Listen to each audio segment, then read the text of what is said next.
The Fanatec CSL DD is coming out in Q3 of this year, and it's sent the sim racing community into a bit of a spin. If you're wondering why it's creating such a buzz, it's because it uses direct drive technology instead of belt drive technology. However, there's surely more to it than this one simple fact. Now, I don't have any insider info on the CSL DD, so everything that follows is just a judgment call based on the existing public information that's already out there. I also intend to get one with the optional boosted power supply as soon as I can to replace my current CSL Elite wheelbase, if for no other reason than to stay up to date. Direct drive technology is featured in the very best top of the line force feedback steering wheels such as the Fanatec DD1, DD2, Simu Cube, Direct Force and so on. Direct drive is to sim racing what a Rolex is to a wrist. It's coveted by all as the premium force feedback technology. However, because direct drive technology has up to now only been seen in the most premium range of wheelbases, the fact that it's going to be in mid-range product for a third of the price is causing a lot of excitement. It sounds almost too good to be true at first contact. This would be like finding out that the new Honda Civic will come packing a V8 engine, but the price will stay the same. It would be absurd upon initial hearing. However, I've seen enough comments and statements out there in the community that I worry that some might be overestimating slightly what the CSL DD is going to be. There's a lot of energy and I can't hardly blame anyone. There's plenty to celebrate from the sounds of it, but also the need to be realistic. I believe that the CSL DD will be a great replacement for the current CSL Elite and Club Sport wheelbases. What it won't do is replace, usurp or otherwise topple the current generation of premium direct drives that already exist. What I'm judging the CSL DD is intended to do is directly replace the CSL Elite and Club Sport wheelbases with the added benefit of direct drive technology, which should be a nice improvement, but is a real draw even just from a marketing point of view. You've got to give it to them. If the CSL DD launches well and reviews positively, everyone else in the mid-range market will be pretty much forced to follow suit or forever be at a fundamental disadvantage when vying for your custom. Just as the CSL and CSW bases have become the norm for most passionate sim racers, so too will the new CSL DD if that happens.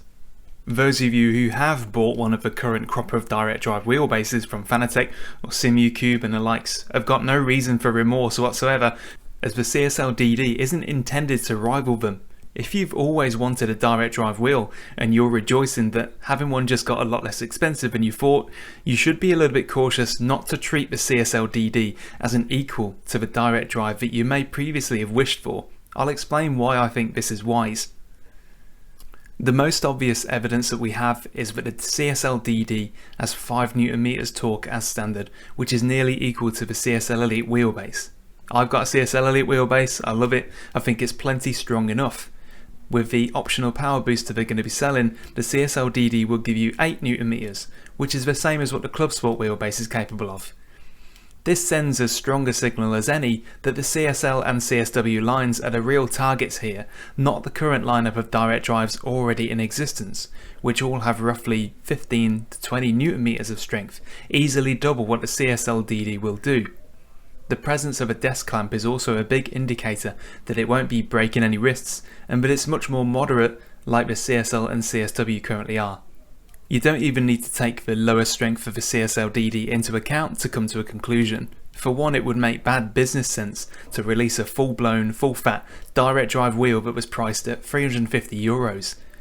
If a CSL DD will truly rival the level of a DD1 or a DD2, why would you spend nearly 3 times as much to get one of those? If the CSL DD really was meant to rival or replace the bigger DDs, then they could sell it for nearly twice as much at something like €700 and still sell by the truckload, because it would still beat all other offerings on price by some way. The fact that it is priced at €350 tells us that it is aimed squarely at the mid-range market where the current CSL and CSW reside. So don't place too much expectation on it just because it says direct drive on the side.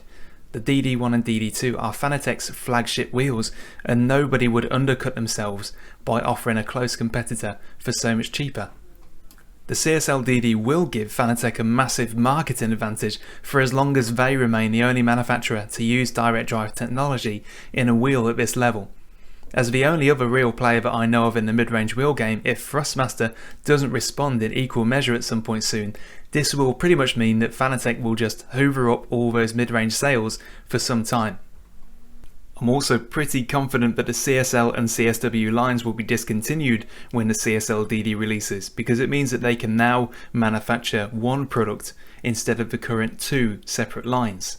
From a manufacturing standpoint, this is surely so much easier and cheaper, so there's not only the marketing gain of having direct drive technology in your product, but there's also the reduced cost behind the scenes, and that's a big deal for any business. The bottom line matters.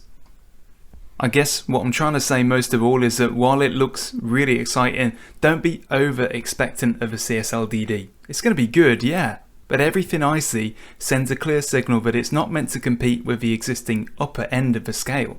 The CSL DD and DD2 are both direct drive, yes, but in the same way you can also say that these two cars both have engines. So I'm going to call it. If you have a CSL Elite or a Club Sport wheelbase already, don't rush out for a CSL DD expecting a massive difference. I'm betting it's going to be more of a side grade than a proper upgrade, but the CSL DD should improve on it by doing away with belts, pulleys, cooling fans and all those extra moving parts, and it should be distinctly more responsive. If you had your sights on a direct drive wheel in the current sense of the word, you should not be enticed off course by the presence of direct drive technology in the upcoming lower power CSL DD. If you have a direct drive wheel already, you can sleep easy because it's not going to undermine your Fanatecs, Simucubes and whatnot. If you're still on the low end Logitech or Thrustmaster wheel, however, and you've been waiting to upgrade, you're the ones with the most to celebrate, as the CSL is the most likely step up, and it just got a little bit more high tech. In summary, I am hopeful that the CSL DD will be a great replacement for the current mid-range wheels like what I currently use. As mentioned earlier, and I'm sure most of you already know, I have a CSL Elite wheelbase now, and I intend to get the CSL DD with a boosted power supply, so that I can stay on top with the most current hardware at the mid-range level where I love to be. Hopefully the CSL DD launches well, and the ripples result in a transformed mid-range market where the majority of us reside. That's it. Thanks for listening.